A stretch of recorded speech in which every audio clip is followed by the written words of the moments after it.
We beginnen met de persconferentie van minister-president Rob Jetten. Hij gaf gisteren een persconferentie samen met de Curaçaose premier Gilmar Pisas. Daarbij ging hij in op zijn bezoek. Hij heeft in 7 dagen alle 6 Caribische eilanden van het Koninkrijk bezocht. En in het bijzonder op het bezoek hier op Curaçao. Daarna stelde ik hem de vraag wat Nederland kan doen, wat Nederland kan helpen met de bestrijding van armoede op Curaçao. Kijk naar de volgende fragmenten. Tardi, goedemiddag allemaal. Ik ben nu zo'n 1,5 dag op Curaçao geweest, maar het voelt langer, want we hebben echt een heel erg mooi, intensief en vol programma met elkaar gehad. En ik ga vanmiddag met hele waardevolle inzichten terug naar Nederland. Ik heb de afgelopen dagen gesproken met gouverneur de Kort, met premier Pisas en zijn ministers, met de voorzitter van de Staten en leden van de Staten van Curaçao, waar tal van onderwerpen voorbij zijn gekomen. Het ging natuurlijk ook over de geopolitieke spanningen die zeker ook deze regio raken op het gebied van veiligheid, maar ook door hogere kosten voor het levensonderhoud. Een belangrijk onderwerp dat we samen zullen blijven beetpakken. Het nieuwe Nederlandse kabinet dat kort geleden is aangetreden heeft een hele duidelijke visie over de samenwerking binnen het Koninkrijk. En het is belangrijk om die gedachte van Nos un Reino ook echt concreet handen en voeten te geven. En dat gaan we inderdaad doen door te beginnen met een jaarlijkse Koninkrijksconferentie. En de eerste wordt later dit jaar ingepland. En daarmee krijgen de 4 landen van het Koninkrijk, Nederland, Curaçao, Aruba en Sint Maarten, een vast moment om met elkaar te spreken over thema's die ons allemaal raken. En dan gaat het om echte samenwerking op basis van gelijkwaardigheid en wederzijds respect. En de premier en ik zijn allebei ook wel van de praktische en pragmatische aanpak. Dus we willen dan ook concrete resultaten per thema met elkaar bespreken. En van alle programmaonderdelen de afgelopen 1,5 dag wil ik er 2 uitlichten. Ten eerste het bezoek aan marinebasis Parera vanochtend.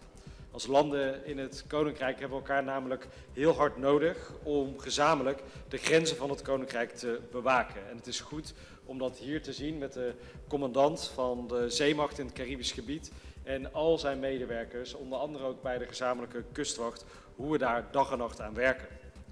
Het tweede bezoek dat ik zou willen noemen is het Tula Museum, waar ik vandaag weer heb gezien hoe indrukwekkend die plek is om daar het verhaal van het slavernijverleden te blijven vertellen, maar ook de helden uit die tijd te eren en die verhalen ook een persoonlijk gezicht te geven, zodat ze ons kunnen inspireren voor het hier en nu. En hoe we ook samen die gezamenlijke toekomst beter vorm kunnen geven. En ik kan er tot slot natuurlijk niet omheen dat we de volgende maand allemaal enorm uitkijken naar het WK voetbal. En de unieke situatie dat maar liefst 2 landen uit 1 koninkrijk daaraan deelnemen. Curaçao is hier terecht heel trots op, maar dat zijn wij aan de andere kant van de plas ook. Want hoe mooi en bijzonder is het dat straks in al die Amerikaanse stadions niet alleen het Wilhelmus, maar ook het Hymne de Curaçao wordt gezongen.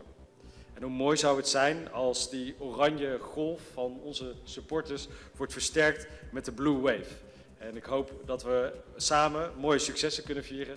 En ik heb het gisteravond ook al gezegd, maar ik zeg het nogmaals.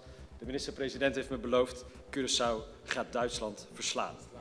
Daar zijn we ook in Nederland heel blij mee.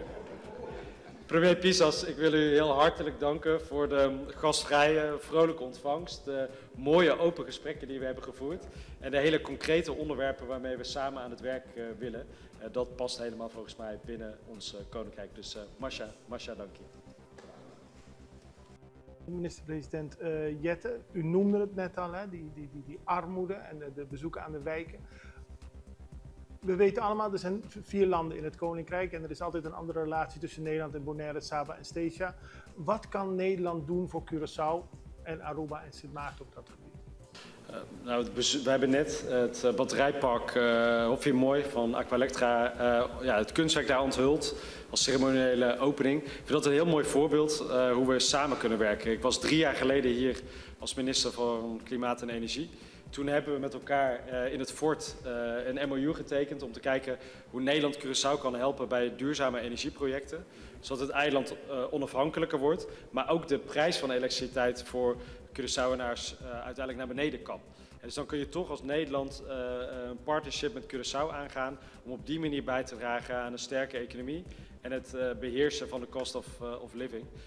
En de minister-president heeft mij vandaag zijn inspiratie laten zien over de nation building en de aanpak in de wijken. Daar gaan we vast en zeker nog over doorpraten om te kijken of dat Nederland